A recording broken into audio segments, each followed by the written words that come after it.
can, and turn on your camera. Are y'all able to hear me? I can hear you, but I cannot see you. I'm going to turn your camera on. Absolutely. Let me get that on for you. All right. Great. Okay. All right. Thank you very much. Thank you so much, Steve, for having me on. My name is Aubrey, and I'm the founder of TakingBackTexas.org and Taking Back the Republic, TBTR.us. We have the most comprehensive nationally applicable poll watchers training in the nation.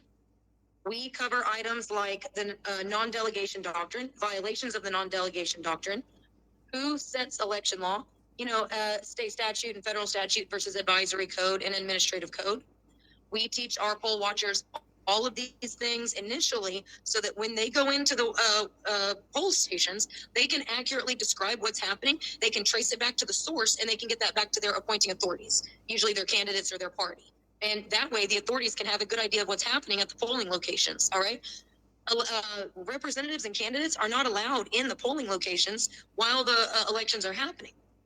So the only way that they know what's actually happening on the ground at polling locations is the poll watchers.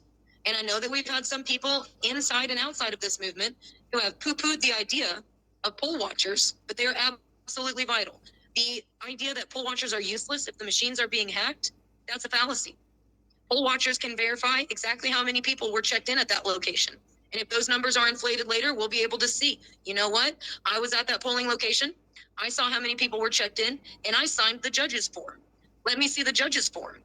If the judge's form does not have my signature on it, that was recreated, and that's not what we signed, and that's not the record that was produced at that polling location. Boom, right there. You have a lawsuit, okay? Your candidate can go and challenge that election. The only way that the candidates know about things like that is the watchers. Now, you don't want to send out a watcher unprepared.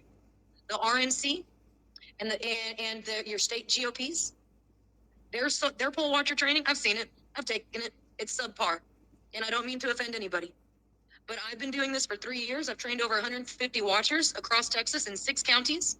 And I've worked with the America Project and a few other groups in several states. So we can confirm that the issues that we've documented in Tarrant County, Harris County, Dallas County, all of our big counties in Texas, and some small ones. You want to look at Loving County? That's a good example of a small county that's rife with fraud.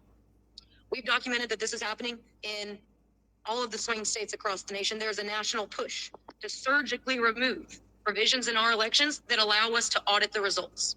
And we need to get back to that. So part of my poll watchers training is showing poll watchers exactly what to look for and how to trace it back to the source. Any issues that they document, we're going to tell you how to trace it back to the source. Now, my poll watchers training is going to be $35 a person. If you know any campaigns that are interested in training their poll watchers, send them to my website and have them contact me. It's tbtr.us. If you have campaigns that are interested in training poll watchers, let's see if we can get them to cover the $35 for you. If you don't know which campaign you're going to work for, that's okay. Let's get you trained up, and you can go to any campaign.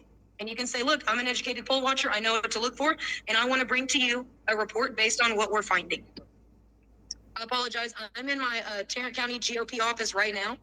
I just had a meeting with the Tarrant County GOP chairman. We're discussing election integrity issues. So I apologize if the lighting is strange and for not having a stable camera right now. But I want to thank you, Steve, for having us on and for having everybody on to describe the different items that they're focusing on election security. We can talk about illegals coming over to vote. I personally don't believe that there are many actual illegals casting their ballots, but I do believe that they're being added to the voter rolls so that people on the back end can make it look like there's an actual voter there behind that ballot that's being unlawfully inserted. That's what we in Tarrant County believe is actually happening. We have a lot of illegal people here in Tarrant County, and I've been working in the restaurant since I was 18. Not one of them has ever asked me anything about voting. But I think that they are being added to the voter rolls in order for that to be exploited, for sure. So we need to make sure that our poll watchers know exactly what to look for. They know how to research the law in their state. They know how to cite HAVA, okay, or HAVA, however you want to pronounce that, and federal statute. And that they know the difference between, state statute and advisory code.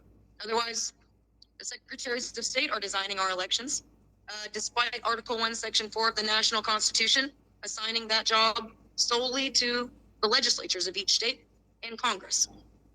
So elections are ordained constitutionally to be designed by a duly elected body of representatives, not an executive branch entity that's been delegated more authority than they should have in a violation of the non-delegation doctrine, a breach of the separation of powers, the legislature giving the executive branch their authority to create and promulgate rules with the force and effect of law. I want my poll watchers to go out knowing exactly what to look for and to be able to see the forest for the trees when it's right in front of them. And I want y'all ready and able to draft legislation to bind the executive branch to the will of a duly elected legislature.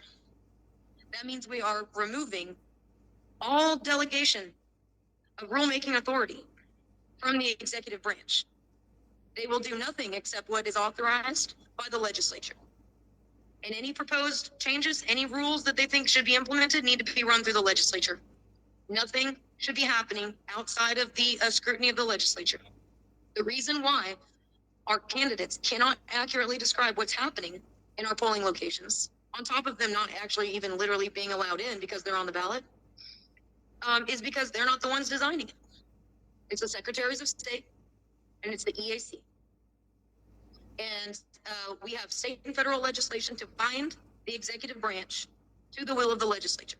We're not going to be able to fix anything related to these machines as long as these executive branch entities retain the authority to implement whatever they want.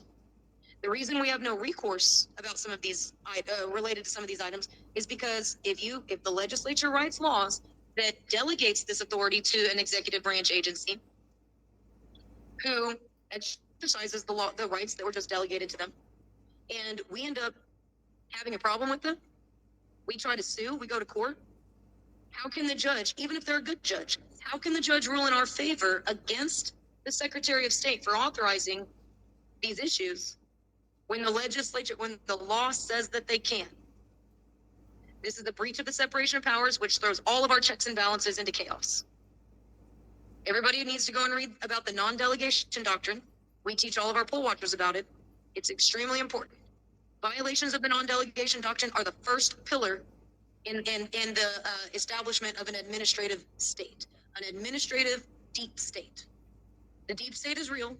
It's the administrative state.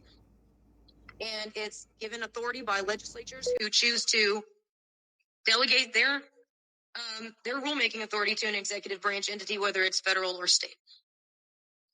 So I really appreciate you, Steve, for allowing me to come on and advertise that. Again, we have the most comprehensive, nationally applicable poll watchers training available, and it's going to be available very shortly at tvtr.us.